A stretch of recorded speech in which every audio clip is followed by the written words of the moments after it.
Prints లో శ్రీరస్తు శుభమస్తు sale వైభవం Vaibhogam March 19 నుంచి ఏప్రిల్ 10th వరకు.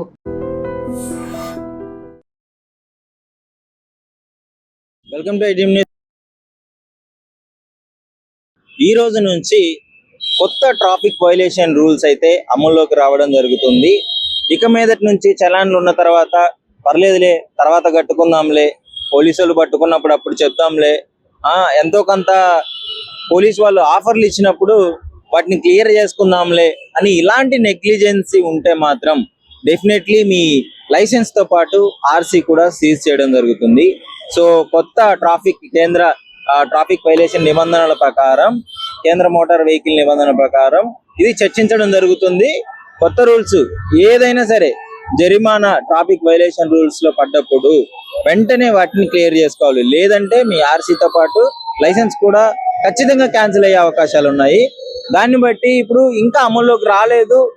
జాయింట్ సిపి ఆఫీస్ లో కావచ్చు, మన తెలంగాణ రాష్ట్ర ప్రభుత్వం కూడా దీన్ని మన రాష్ట్రంలో అమలు చేయడానికి సన్నాహాలు చేస్తుందని చెప్పుకోవచ్చు.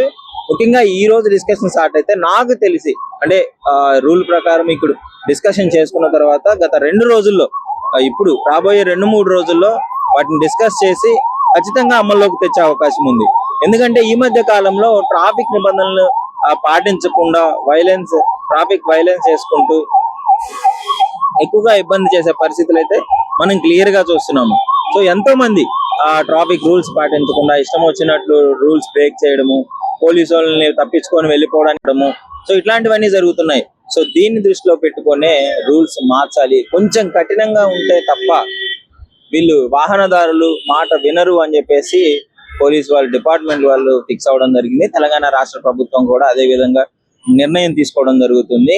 సో కేంద్ర మోటార్ వెహికల్ నిబంధన ప్రకారం ఎలాంటి రూల్స్ అయితే వర్తిస్తాయో అవి తెలంగాణలో అప్లికబుల్ చేసుకుంటూ, దానికి సంబంధించిన రూల్స్ ఎవరైతే పాటించట్లేదో వాళ్ళని ఖచ్చితంగా పట్టుకునే అవకాశం ఉందని చెప్తున్నారు. దీనికి మించి పొరపాటున ఒకసారి టెక్నికల్ ప్రాబ్లం వల్ల కూడా చలాన్లు పడే అవకాశం ఉంది. అలా పడ్డ చలాన్లు కూడా తొందరగా దానికి కొంత కమిటీ వేసి తొందరగా క్లియర్ చేసి, ఏదైతే పొరపాటున పడ్డాయో అన్ని ఉన్నా కానీ వాటిని తొందరగా క్లియర్ చేసే అవకాశం కూడా తెలంగాణ గవర్నమెంట్ ఒక టీం ని ఏర్పాటు చేస్తుంది. వాటిని క్లియర్ చేసే ప్రక్రియను కూడా స్టార్ట్ చేయబోతుంది. సో దీనికి సంబంధించి మీకు ఎలా అనిపిస్తుంది? కొత్త మోటార్ వెహికల్ వైలేషన్ నిబంధనల ప్రకారం ఈ కొత్త రూల్స్ అనేవి ఎలా ఉన్నాయి? ముఖ్యంగా మీరు చాలా జాగ్రత్తగా ఉండాలి. మైనర్ కి బండ్లు ఇచ్చేటప్పుడు పేరెంట్స్ జాగ్రత్తగా ఉండాలి.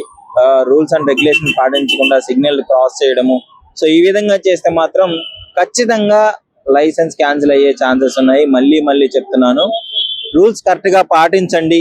ఇవంతా ఎవరికి అంటే భయపడాల్సింది ఎవరంటే, రూల్స్ ఎవరైతే పాటించకుండా రోడ్ల మీద ఇష్టం వచ్చినట్టు తిరుగుతారో వాళ్ళకి ఈ రూల్స్ అన్ని.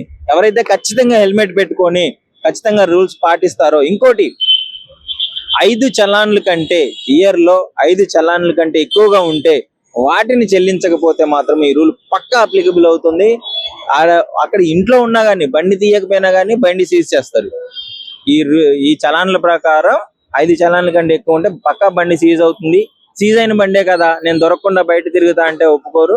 ఖచ్చితంగా దొరికినప్పుడు మాత్రం ఇంకా బండి అనేది వెళ్ళిపోవడమే జరుగుతుంది. మీరు ఎంత ట్రై చేసినా కానీ, నాకు వాళ్ళు తెలుసు, వీళ్ళు తెలుసు, ఈ పొలిటీషియన్ తెలుసు, ఆ పొలిటీషియన్ తెలుసు అని చెప్పేసి ఎంత పెద్ద వ్యక్తుల పేర్లు చెప్పినా కానీ ఈ రూల్స్ కఠినంగా ఉండడం వల్ల ఎవరి రికమెండేషన్లు చెల్లవు. రూల్ ప్రకారం వెళ్ళండి, రూల్స్ ప్రకారం మంచిగా సేఫ్ గా ఉండండి. ఇదే చెప్పదలుచుకున్నాను కొత్త రూల్స్ ప్రకారం. సో ఈ రూల్స్ అనేవి మీకు ఎలా అనిపిస్తున్నాయో డెఫినెట్లీ కామెంట్ రూపంలో తెలియజేయండి.